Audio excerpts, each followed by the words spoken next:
বাড়িতে এবারে অনেকগুলো কুমড়োর গাছ হয়েছে, আর সেই গাছগুলোতে হয়েছে এই রকম ফ্রেশ ফ্রেশ অনেকগুলো কুমড়োর ফুল।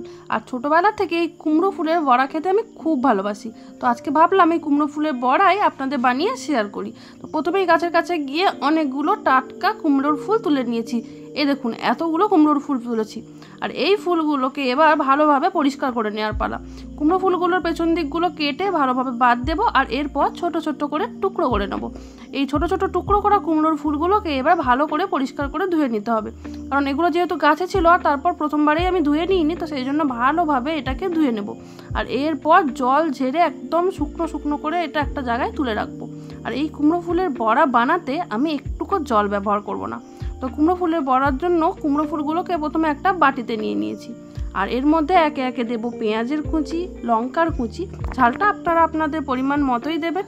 আর পর দেবো এর মধ্যে 4 চামচের মতো বেসন। তো বেসনটা আপনারা প্রয়োজন মতো দেবেন। আমি 4 চামচ দেওয়ার পরে আমাকে আবারও 1 চামচ দিতে হয়েছিল।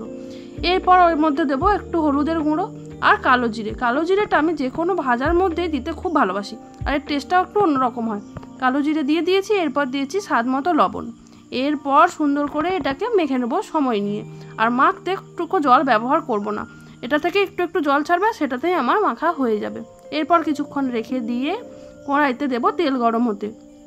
তেলটা একটু গরম হয়ে গেলেই এর মধ্যে একে একে বড়াগুলোকে ছেড়ে দেবো। আর এরপর মিডিয়াম ফ্লেমে বেশ কিছুক্ষণ সময় নিয়ে এগুলোকে ভাজতে হবে। একদিক হয়ে আসলে উল্টো দিকে উল্টে নেব। এবারে বেশ কিছুক্ষণ সময় নিয়ে আবারও ধীরে ধীরে ভেজে নেবো এগুলোকে। আর এগুলো কিন্তু একটু সময় নিয়ে ভাজলে তবেই মচমচে হয় আর খেতে খুব ভালো লাগে। আমার এদিকে বড়াগুলো ভাজা হয়ে গেছে, এরপর নামিয়ে নেওয়ার পালা। এবারে আমার গরম গরম বড়া রেডি। দেখুন তো কেমন লেগেছে।